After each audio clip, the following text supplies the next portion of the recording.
Depuis janvier 2008, le centre hospitalier de Saint-Malo a lancé d'importants travaux pour restructurer et moderniser ses bâtiments. Un programme ambitieux qui permet à l'établissement de se doter de nouveaux blocs opératoires ainsi que d'un bloc d'endoscopie. L'aile neuve de l'hôpital abrite également le nouveau pôle femmes, mères, enfants. Avec ces travaux, l'hôpital de Saint-Malo a gagné une surface de près de 13 000 m² pour un investissement de 35 millions d'euros. Le déménagement d'un bloc opératoire n'est pas chose courante. Il s'agit d'un processus qui doit faire l'objet d'une planification détaillée et très approfondie. À l'hôpital Broussais, si le déménagement effectif s'est déroulé dans le courant du mois de janvier, il a nécessité une phase préparatoire de 8 mois. Une phase indispensable durant laquelle les équipes des différents services ont élaboré une organisation permettant la coordination optimale des équipes lors de cette délicate opération. Les particularités d'un déménagement de bloc opératoire qui reste en activité partielle, c'est d'être en mesure d'effectuer une intervention chirurgicale urgente à tout moment, tout en respectant donc les règles de sécurité et les règles d'hygiène spécifiques à ce type d'activité. Un tel déménagement du bloc opératoire a nécessité un déploiement d'énergie important et une grande implication dans ce projet de la part du personnel. Cela a été indispensable à l'optimisation de l'organisation. Et c'est en quoi je remercie tout le personnel qui a participé de près, de loin. Donc le personnel du bloc opératoire et également le personnel de tous les services satellites, car sans eux, le déménagement n'aurait pas pu se faire dans ces conditions. Avec le nouveau pôle femmes-mères-enfants, l'hôpital a investi pour que les femmes trouvent en ces lieux tout ce dont elles peuvent avoir besoin, médicalement, au long des étapes de leur vie. Planification et contraception, IVG, chirurgie gynécologique et bien entendu la naissance. Dans cette nouvelle maternité, les salles de travail, le bloc obstétrical, sont en continuité avec la salle de césarienne et l'ensemble du bloc chirurgical qui lui-même comporte une salle de surveillance post-interventionnelle, c'est-à-dire que l'ensemble des personnels, anesthésistes, penseuses, chirurgiens, sages-femmes, sont dans un même lieu, ce qui apporte une grande sécurité, sans oublier bien sûr les personnels qui s'occupent plus particulièrement des bébés, de la néonatologie, les pédiatres, les auxiliaires, l'ensemble des personnels qui s'occupent des bébés, qui dispose d'une salle de réanimation néonatale dans laquelle nous sommes ici et de toute la sécurité nécessaire avec toutes les normes de l'année 2011, aussi bien pour la lutte contre les infections que pour la sécurité, la prise en charge la meilleure possible des femmes. La meilleure possible, c'est à la fois une sécurité maximum et l'ensemble des équipes immédiatement disponibles. Il est absolument nécessaire d'avoir tout le personnel du bloc obstétrical, sages-femmes, auxiliaires de puériculture, obstétriciens de garde, anesthésistes, pédiatres, et qui bénéficient aussi de locaux totalement rénovés, car il y a aussi une partie agrément, et c'est donc un établissement qui s'adapte à la fois à une sécurité maximale, mais dans un environnement simple, naturel, avec par exemple la salle nature, pour que les femmes en toute intimité puissent bénéficier d'un bain bouillonnant, de différentes positions comme elles le préfèrent pour trouver le meilleur confort, en particulier en début de travail. Pour ce qui est de l'hospitalisation, le fil conducteur a été le même, apporter des nouveaux locaux, et ils sont d'autant plus beaux que bien sûr la perspective de ce nouveau bâtiment avait fait que les anciens locaux avaient été peu rénovés puisqu'on attendait ce nouveau beau bâtiment.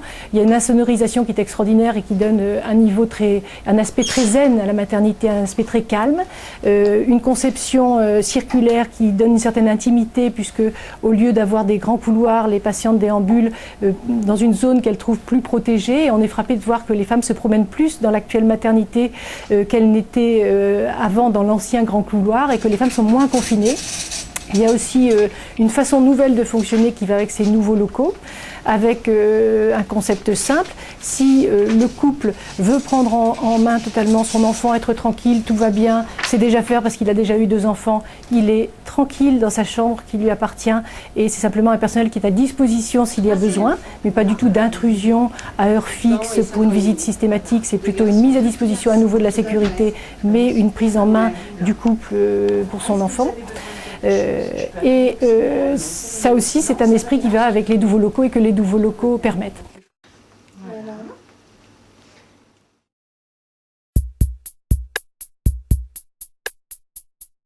Dans le cadre du renouvellement urbain, le quartier de la Découverte est en cours de métamorphose. Certains immeubles connaissent des cures de rajeunissement, d'autres disparaissent pour laisser place à des habitations plus agréables à vivre, de nouvelles voies se redessinent. Ces travaux d'envergure, qui ont pour but de changer l'image du quartier tout en conservant ce qu'il a de meilleur, ne doivent pas mettre en parenthèse la vie quotidienne de ses habitants. Les diagnostics en marchant ont pour but de faire le point sur le quotidien au cœur du quartier. Élus municipaux de l'agglomération, services de la ville, bailleurs sociaux et habitants ont arpenté les rues et les squares de la Découverte pour faire le point sur l'état des espaces verts, des stationnements, de la propreté des rues. Une initiative qui sera renouvelée tous les 6 mois. Le renouvellement urbain, c'est aussi ouvrir le quartier sur le reste de la ville. Le tout nouveau rond-point de Tricquerville, en face de l'hippodrome, va considérablement améliorer la circulation et la sécurité sur le secteur. Il constitue aussi une nouvelle porte d'entrée sur la Découverte. Le 5 février dernier, rue Jean 23 à Saint-Servant, Yvonne Lagarde a fêté ses 100 ans. Née en 1911, la belle dame a traversé l'histoire avec sérénité. De la Première Guerre mondiale, elle garde le souvenir de sa mère portant le deuil d'un père disparu au combat dès 1914 et le retour glorieux du 47e régiment dans les rues de Saint-Malo en 1918. Orpheline de guerre, Yvonne et sa jeune sœur ont ensuite intégré l'école de la Légion d'honneur à Saint-Denis. Elles y ont appris le sens du devoir et du sacrifice.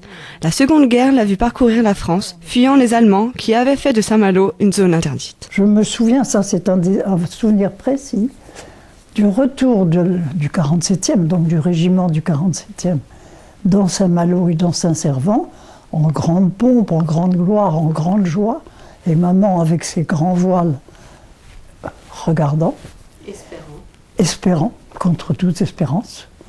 Et ma petite sœur, on leur jetait des fleurs, tant qu'on pouvait, on avait, vous savez, comme dans les processions, on jetait des fleurs. Et je vois encore ma petite sœur qui avait donné toutes les fleurs de son panier et aller en chercher presque près des roues et des chevaux, etc. Je vois encore la peur que nous avons eue. Bon. Retrouvez l'intégralité de cet entretien sur le site de la ville, dans l'espace vidéo. Pas très longtemps, on est resté comme ça, assez longtemps, quelques semaines, parce que ça s'est terminé en août à peu près. Le chanteur Scapin tombe le masque pour Saint-Malo TV.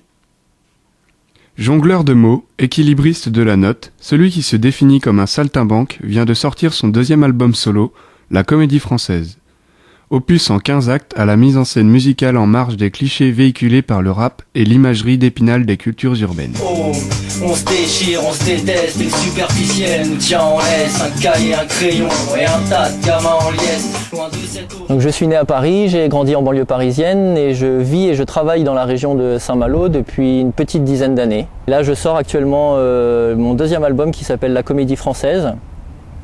Donc, qui est un projet artistique et humain de longue haleine puisque j'ai mis 3 ans à le réaliser et projet parce que voilà, il englobe pas mal de gens et artistes de la région de Saint-Malo, donc pas mal de groupes qui ont participé à l'album. Je pense notamment au groupe de rock Vanou. Divers et variés musiciens qui sont venus apporter leur touche acoustique à mes morceaux qui sont des morceaux beaucoup plus instrumentaux que sur le premier album. Je raconte ma vie, mes émotions, mes voyages, je parle de plein de choses autres que ce que font les rappeurs généralement. Les instruments sont le plus souvent acoustiques, donc ça donne aussi une ouverture musicale assez sympa à l'oreille pour les gens qui ne sont pas habitués à écouter ce genre de musique. Donc dans l'album, il y a souvent des textes qui sont rappés, mais il y a aussi il y a du reggae, il y a des sonorités africaines, il y a du rock, il y a de l'électro, il y a des DJ, j'ai des chanteuses qui viennent prêter leur voix pour essayer d'arrondir un petit peu tout ça. Donc voilà, c'est un beau mélange musical qui, je pense, devrait plaire aux gens, même ceux qui ne sont pas forcément des grands fans de hip-hop ou de rap à la base. C'est vraiment ce que j'ai voulu retranscrire dans ce projet, dire que voilà, je fais du rap, mais quelque chose d'ouvert vers les autres et voilà, d'abordable à n'importe qui. Je ne pense qu'à shooter le shit, il faut bien calmer les nerfs, ne pas blâmer nos mères. Dans la haine te dépasse, il faut bien s'armer mon frère, écoute, ouais, écoute. Le savoir est un gun, rien tient d'alarme. Et nos pères, j'ai des taches d'encre plein mon porte-flingue, sont tout un tas près de chez moi à vouloir porter plainte.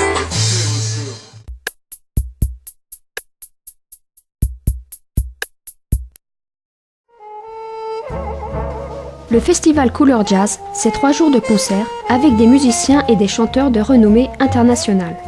Du 11 au 13 mars, le festival invite à savourer le swing du Duke Orchestra de Laurent Mignard, se laisser porter par le jazz aérien de Moutin Réunion Quartet ou vibrer au rythme des baguettes de l'incroyable Sangoma Everett et de son Oriental Caravan.